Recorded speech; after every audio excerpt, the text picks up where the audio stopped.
हरे कृष्णा। नदी के किनारे बसी एक छोटी सी बस्ती में, जहां सुबह की ठंडी हवा में पत्तों की सरसराहट और दूर कहीं बांसुरी की मधुर ध्वनि गूंजती थी, वहां एक साधक का जीवन गुमनाम सा था। वो साधक थे वंशीदास बाबा जी। उनका जन्म बांग्लादेश के मजीदपुर में हुआ था और उनका वास्तविक नाम था भैरव चंद्र।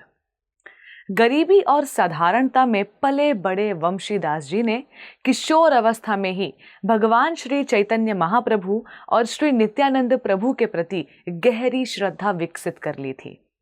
वंशीदास जी का जीवन एक तपस्वी साधक का उदाहरण है।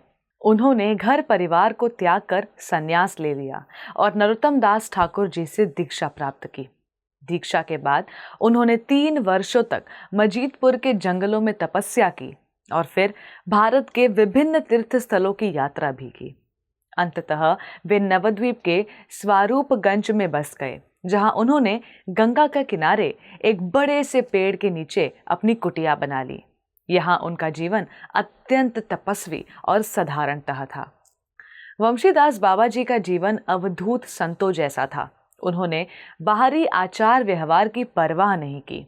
उनके पास केवल एक पुराना लंगोट, एक कंबल और एक लकड़ी की छड़ी थी। वे दिन रात अपने आराध्य गौर गदाधर, राधा कृष्ण, गोपाल और निताई की पूजा में लीन रहते थे। उनकी पूजा विधि नियमों से परे थी, लेकिन उनकी भक्ति शुद्ध और निस्वार्थ थी। उनका जीवन अत्यंत तपस्वी था। वे कई दिन बिना भोजन पानी के रहते थे और बर्फीले पानी में स्नान करते थे। उनकी भक्ति में कोई दिखावा नहीं था। वे अपने आराध्य के साथ मानसिक रूप से संवाद तक करते थे और उन्हें अपनी भावनाओं से अभिव्यक्त करते थे। वंशीदास बाबा जी की भक्ति और तपस्या ने उन्हें महान संतों के बीच एक विशेष स्थान दिलाया है। उनका जीवन हमें यह सिखाता है कि सच्ची भक्ति बाहरी आचार व्यवहार से नहीं, बल्कि हृदय की शुद्धता और भगवान श्री कृष्ण के प्रति हमारे निस्वार्थ प्रेम से सिद्ध होती है। धन्यवाद। हरे कृष्णा।